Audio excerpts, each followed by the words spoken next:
10 দফা দাবি আদায়ের লক্ষ্যে আন্দোলনের সূচনা করেছে বাংলাদেশ উপজেলা পরিষদ চেয়ারম্যান ভাইস চেয়ারম্যান ঐক্য পরিষদ।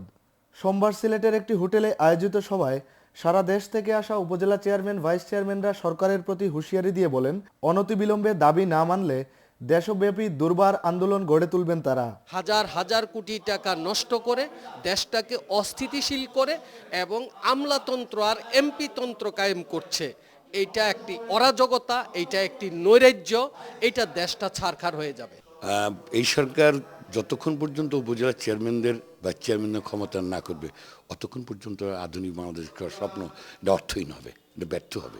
পরিষদের নেতৃবৃন্দ বলেন, স্থানীয় সরকারকে অকার্যকর রেখে ব্যর্থ ডিজিটাল সরকার গঠনের স্বপ্ন দেখছে সরকার।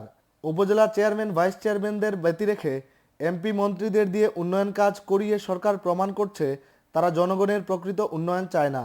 এডিপি বাস্তবায়নের হার অত্যন্ত হতাশাজনক। এর কারণ স্থানীয়ভাবে এডিপিটা বাস্তবায়ন হয় স্থানীয়ভাবে বিভিন্ন দপ্তরে, কিন্তু স্থানীয় সরকার শক্তিশালী না বিধায় এটা সঠিকভাবে ব্যয় হচ্ছে না। তৃণমূল পর্যায়ে যদি স্বশাসিত স্থানীয় সরকার না থাকে তাহলে কোনো ক্রমেই দিন বদল বলেন আর গণতন্ত্র শক্তিশালী করে বলেন আর ডিজিটাল বাংলাদেশ বলেন তা কোনো সম্ভব নয়।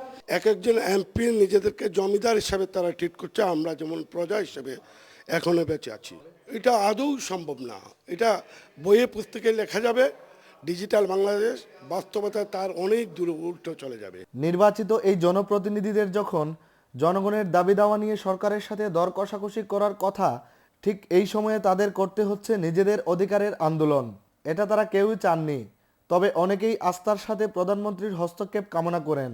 নির্বাচন হওয়ার পর থেকে আজকে যদি স্থানীয় সরকারকে শক্তিশালী করা হতো, আমরা যেভাবে মানুষের কাছে যাই, যেভাবে গ্রাম গ্রামান্তরে ছুটে বেড়াই, এভাবে যদি আমাদেরকে কাজ দেওয়া হতো, আমরা যদি মানুষের উন্নয়নের জন্য কাজ করতে পারতাম, আমি মনে করি অবশ্যই জননেত্রী শেখ হাসিনার হাত শক্তিশালী হবে এবং ডিজিটাল বাংলাদেশ এবং বঙ্গবন্ধুর যে সোনার বাংলা বাস্তবায়িত করার স্বপ্ন দেখেছিলেন, নেত্রী আমাদের কথা দিয়েছেন যে সোনার বাংলা উনিও গড়তে চান, সেই সোনার বাংলা গড়তে হলে অবশ্যই আমাদের নারী নেতৃত্বকে আরও এগিয়ে নিতে হবে এবং আমাদেরকে তৃণমূল পর্যায়ে কাজ করার সুযোগ দিন। ইনশাল্লাহ আশা করি আমরা অচিরে আমাদের জননেত্রী শেখ হাসিনা আমাদের অধিকার ফিরিয়ে দেবেন এবং আমাদের স্থানীয় সরকারকে উন্নয়ন করবেন। সুনামগঞ্জ সদর উপজেলা পরিষদের চেয়ারম্যান দেওয়ান জয়নুল জাকেরিনের সভাপতিত্বে তারা ঘোষণা দেন, সারা দেশের সকল উপজেলায় 15 মার্চ মানববন্ধন, 30 মার্চ সমাবেশ, ঢাকায় জাতীয় প্রেস ক্লাবের সামনে মানববন্ধন ও প্রধানমন্ত্রীর কাছে স্মারকলিপি প্রদান করবেন তারা।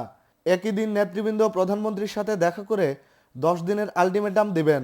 দাবি না মানলে পরদিন থেকেই দুর্বার আন্দোলনের ঘোষণা দেবেন তারা। Abdul Alim Shah, channel S news, Sylhet.